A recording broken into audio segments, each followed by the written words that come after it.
Hey there, welcome to the garden. So I am out here today kind of trying to get ready to do some replanting of seeds. I had so many things well, not so many, that might be a little bit of exaggeration, but I had a lot of stuff in these beds get kind of disrupted by the squirrels.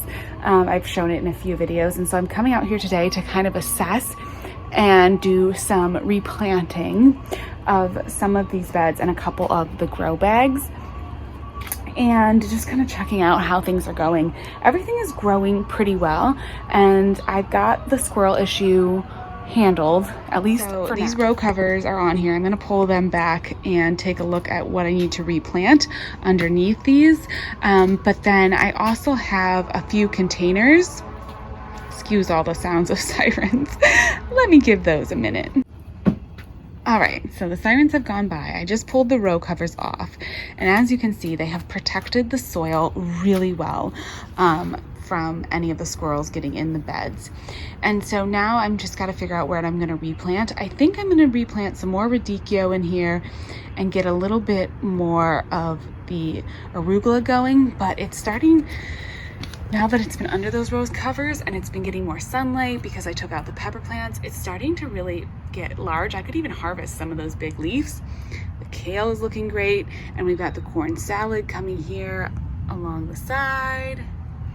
Watercress over there, feathery frills kale. So this is looking great. I'm gonna pull out just some more radicchio seeds and then fill in this whole center area with arugula because that's just my favorite green. So I might as well really fill that in. And then this bed is almost getting too full for the row covers. I'm not quite sure what I'm going to do because these plants are going to get absolutely huge. So this is Morris heading collards. This gets really big, and so does the giant red mustard. As the name suggests, it gets pretty giant, and will keep growing pretty well through these next couple months. The Mizuna here is looking great, and I did plant a little lettuce on the other side, but I don't know. I think that lettuce has kind of gotten, shaded out, I think, by the collards and everything. I don't really think I need to replant this bed. I was thinking about redoing the peas along the front that the squirrels got into, but at this point, I think it's starting to get too late for peas. I've tried in the past to start peas later in the season, and they just don't get going. As tempting as it is as a cool weather crop, they just have such a hard time. But the nice thing about peas is that you can start them really early in the spring. So I usually plant my peas out right around like Valentine's Day, and they do super well. They come up and then they grow really well into the spring. So I probably should just, at this point, wait a few months and not replant the peas. So I don't know. I think I might actually end up just like leaving this bed here the way it is and letting the collards and the Mizuna and the other mustard just do their thing and get huge and just leave it be. It's hard for me because I'm always constantly wanting to fill things up as much as I possibly can, but sometimes it is good to just leave some space. But I do need to address this bed over here. So this is on the other side of the arch trellis over here. The carrots are finally coming up well, and unfortunately, my scallions have just been having a hard time, but I am starting some more in the seed trays, so hopefully I'll be able to, to get that going and plant them in. And then I think I'm gonna pull out this lettuce, which just bolted. This is the stuff I planted out here in the end of August. I'm gonna pull this out, and then maybe I'll try a direct sow some lettuce and just see what happens. And I am going to sow a bunch of things inside, a few like lettuce starts and stuff, and so I'll have something to fill that area back in if that lettuce doesn't take off. So I'll do that. The Swiss chard is looking okay. This is the giant Ford hook Swiss chard, which is really a fabulous Swiss chard, and I think it's going to end up taking off here and being really huge and gorgeous. So I don't think I need to plant anything more around there. I just probably need to come in here and weed all those little volunteer tomatoes. Do you see all those? I put down the compost that I made from my worm compost in this bed, and you can see that there were obviously tomatoes in there because I have volunteer tomatoes everywhere, but they're super easy to pull out. Like, it's really not that big a deal. There's one that's kind of made a go of it and gotten bigger. Yeah, here's the peas that I tried to direct sow. Like, peas in the fall, just, it does not work for me. I have to remind myself for future years, like, just not even to start peas in the fall because it never quite works out. But that's all right. Oh, look, as I'm over here, my little cone flowers are putting off some new flowers. They look a little stunted because I think these plants shocked a little bit when I planted them, but how cute, a little cone flower. And then this area is just kind of winding down for fall, but I think next year that's gonna do really well here. It's kind of a part shade area, but that kind of works for coneflower, which is surprising, but also really fun. Okay, and then the area where I really have space though are these grow bags. So I have this grow bag here. I cut down the eggplants, which you see are kind of trying to make a rebound, but I'm gonna leave that soil in there and just plant greens into it, and then I'll refresh it in the spring. But I have like 4 grow bags that will be in the greenhouse over the winter, and I think I'm gonna try to do some greens and things in them over the winter in the greenhouse. This is really like, I need to go ahead here pretty soon and get the cover on this and get this unheated greenhouse going. But yeah, I'm gonna plant at least this one soon here. And then I also have my seed tray, and let's pick out some seeds to go in those seed trays to get started inside. I'll probably have to come back here and get this girl down, and yeah, I'll probably be back out here maybe today, maybe later today if I can, or tomorrow to pick out those seeds. But those are the areas that I need to fill in. I love this garden because I'm just always planting. My mom was actually asking me, like, how do you do this?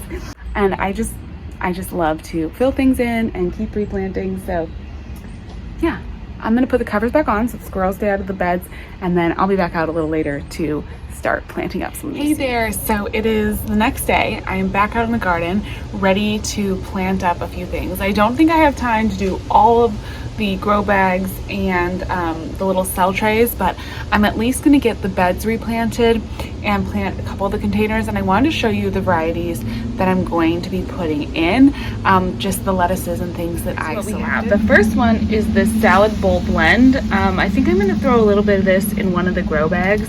And so I just wanted something that was, you know, this is just a blend of lettuce greens, nothing too crazy, but I think it'll be a nice one just to have like a mix in the grow bag. I'm gonna do like half of it, the grow bag, as the salad bowl lettuce, and then the other half I want to do a few of these golden boy beets. And I just picked these ones because they were a pretty color and kind of interesting. I definitely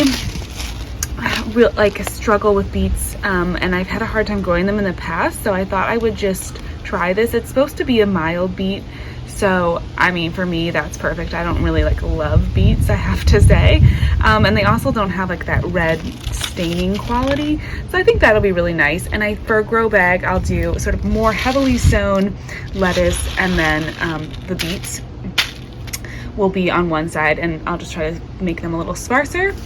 Then in my container where I had the the parsley, I'm gonna do some of this Nero Toscana kale because I think it'll be really pretty next to the parsley. And kale will be pretty cold tolerant, also known as dinosaur kale. This is like a really big, cold hardy, beautiful kale.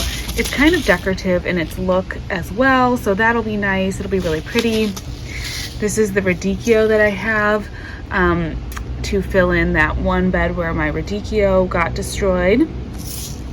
Supposed to overwinter really well, so hopefully I can get this going here. And then for that other bed where I have the carrots growing right now, I grabbed some Mizuna because that's pretty resistant to the pests, so hopefully that'll protect at least get started the pests. And then these are some really fast growing lettuces, both this New Red Fire and this black seeded Simpson. This one, I think it said on the back here, just 3 weeks to baby greens, so that is great. And then the red fire was 21 days. On our extended weather forecast that we have a frost coming up here in like a couple days.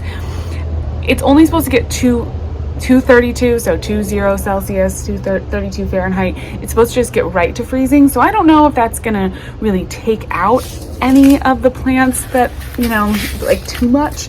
And my little backyard here is pretty protected, but I am gonna try to go ahead and get the cover on the greenhouse sooner rather than later.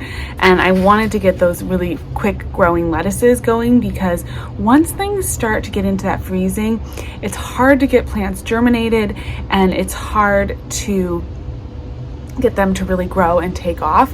I do have the accelerator row covers on my cover or on my raised bed, so those row covers tend to like increase the temperature a little bit, and they will kind of make it warmer in there. They definitely offer good protection.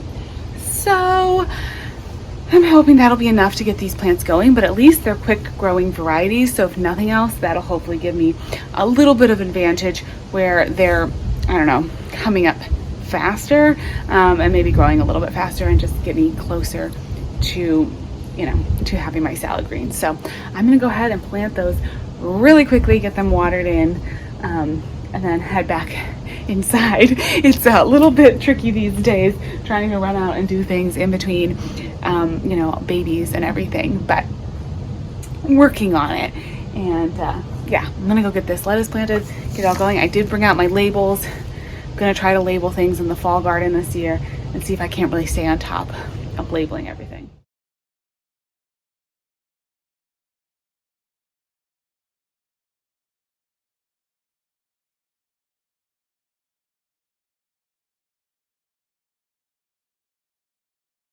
Right, so I got all of that planted in.